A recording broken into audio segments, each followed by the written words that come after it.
नमस्कार आप सभी का। हमारे साथ जो है प्रियंका यादव मैम हैं, जो कि अभी अभी अपना इंटरव्यू देके बाहर आई हुई हैं। आपका हम एजुकेशन का बैकग्राउंड जानना चाहेंगे और आपका कौन सा इंटरव्यू था, मतलब कौन सा अटेम्प्ट था आपका? मेरा एजुकेशन बैकग्राउंड है इलेक्ट्रॉनिक्स एंड कम्युनिकेशन इंजीनियरिंग और ये मेरा थर्ड अटेम्प्ट था और फर्स्ट इंटरव्यू था, लेकिन मैंने तीनों बार मेंस दिया है। अच्छा, आपने तीनों बार मेंस दिया है। और मतलब क्या वजह रह गई थी इंटरव्यू में पिछले 2 बार, मतलब क्या कारण था? मेरे मार्क्स कम थे ऑब्वियसली मेंस में, तो इसी वजह से इंटरव्यू देने को नहीं मिला। कॉल नहीं आया हाँ जी, हाँ जी। अच्छा, गलतियाँ कहाँ हुई थी आपको पता चला था?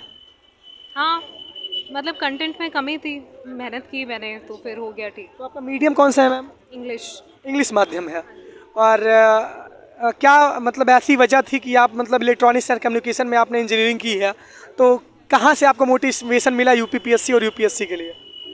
एक्चुअली मुझे आना एडमिनिस्ट्रेशन में ही था बिगिनिंग में, लेकिन क्या होता है ना, हम लोग मिडिल क्लास फैमिली से हैं, तो पेरेंट्स चाहते हैं कि पहले जॉब सिक्योरिटी हो जाए, तो प्रोफेशनल फील्ड्स के लिए हमें थोड़ा फोकस कराते हैं। तो उस टाइम पे सब इंजीनियर या डॉक्टर ही बन रहे थे, तो मैं भी बन गई, इस तरह से हो गया। मतलब बन गए, लेकिन आना यहीं पे था। अभी प्रीलिम्स के लिए क्या अप्रोच होना चाहिए, क्योंकि प्रीलिम्स 2 महीने बचे हुए हैं, तो क्या स्ट्रैटेजी? इस टाइम तक तो वैसे आपको मोटा मोटा पढ़ा हुआ होना चाहिए और बेसिकली रिवाइज कीजिए, मॉक टेस्ट दीजिए। अच्छा, बेसिकली रिवाइज करें। अच्छा मैम, कंटेंट मतलब कहाँ से हम पढ़ें, मतलब कौन कौन से स्टडी मटेरियल हमने फॉलो करें? बताती हूँ आपको, देखिए एनसीईआरटी पढ़िए, हिस्ट्री की 11th-12th की, old NCERT and new NCERT, और ज्योग्राफी की आपको एनसीईआरटी पढ़नी ही चाहिए, मतलब 6th क्लास से लेके 12th तक, या नहीं तो 10th तक तो पढ़नी है, लेकिन 12th वाली में चीज़ें हैं ऐसी जो आपको आनी चाहिए। और पॉलिटी के लिए मैंने लक्ष्मीकांत पढ़ी थी, और इकोनॉमिक्स के लिए मैंने श्री राम आईएएस की बुक पढ़ी थी। और करंट अफेयर्स आप कहाँ से, न्यूज़पेपर पढ़ती थी कि नहीं पढ़ती थी? न्यूज़पेपर मैं पढ़ती हूँ, और अभी तो इंटरव्यू के चलते मैं 2-2 3-3 न्यूज़पेपर पढ़ रही थी। और बाकी जैसे करंट अफेयर्स के लिए मैंने विजन को फॉलो किया था। अच्छा विजन मैम, आपने कोचिंग की थी कि नहीं की थी? नहीं, मैंने कोचिंग नहीं की। कोचिंग आप किए नहीं थे। आपकी मम्मी भी साथ खड़ी हैं, इनकी माता जी भी साथ खड़ी हैं, इंटरव्यू देने आई हैं। बहुत तेज़ भूख भी लगी है मैम को, लेकिन मम्मी का कितना बड़ा रोल रहा है, क्योंकि जिसके साथ माँ का प्यार होता है वो तो बहुत किस्मत वाला। बहुत सपोर्टिव रही है। आप देखिए, मैं इतने दूर से आई हूँ, मम्मी आई है मेरे साथ एग्जाम में, मैंने मेंस दिया था तब भी मम्मी मेरे साथ लखनऊ में आई थी, तो मम्मी का तो पूरा सपोर्ट रहा है मेरे को। डांट वाट खाती है कि नहीं खाती मम्मी से? छोटी थी तब खाती थी, अभी तो नहीं।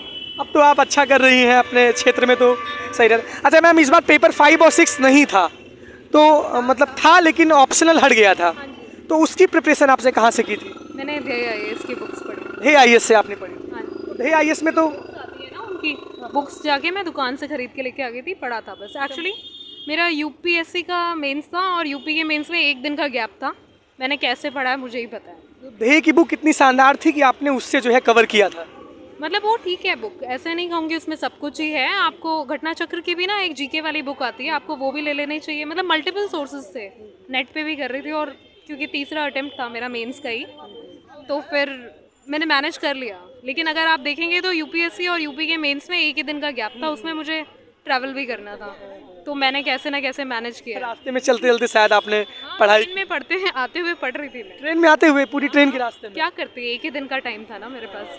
तो सोशल मीडिया का यूज है कि नहीं? नहीं नहीं नहीं बिल्कुल सोशल मीडिया से दूर। नहीं नहीं, हाँ नहीं। मतलब सफलता पानी तो सोशल मीडिया से। अच्छा, कितना घंटे आप पढ़ती थी, ये बहुत बड़ा सवाल है। बहुत लोग कहते हैं 18-18 घंटे पढ़ना है, 20-20 घंटे पढ़ना है, पूरी समाधि ले लेनी है, खाना पीना छोड़ देना है। नहीं, ऐसा नहीं करना है आपको, बीच बीच में रिक्रेशन के मीन्स ढूंढते रहने चाहिए, नहीं तो पागल हो जाओगे।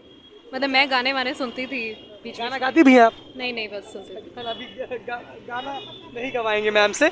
चलिए फिर, अच्छी बात है मैम, आपका इंटरव्यू शानदार रहा है। सवाल किस तरीके से पूछे गए, लगभग कितने मिनट तक आपका इंटरव्यू चला? मुझे पता नहीं, मेरे ख्याल से 30 मिनट्स तक तो चला है मेरा इंटरव्यू। और सवाल, आपने जिस फील्ड में ग्रेजुएशन की है, मेरा इलेक्ट्रॉनिक्स कम्युनिकेशन था, तो सैटेलाइट कम्युनिकेशन, क्वांटम कंप्यूटिंग, इन सब से क्वेश्चन थे। उसके सिवाय सिचुएशन बेस्ड क्वेश्चन थे कि आप एसडीएम हैं, कुछ प्रोटेस्ट हो रही है तो आप कैसे वो करेंगे। जेंडर इक्वालिटी पे थे, sexual harassment at work place पे थे। बहुत अच्छा इंटरव्यू था, बहुत तरह तरह की डायमेंशंस को कवर किया था। मतलब सारी चीज़ें आपसे कवर की थी। आपको भूख भी लगी है और आपको हम छोड़ते भी हैं। बहुत बहुत धन्यवाद ma'am, best of luck. Thank you. नहीं नहीं।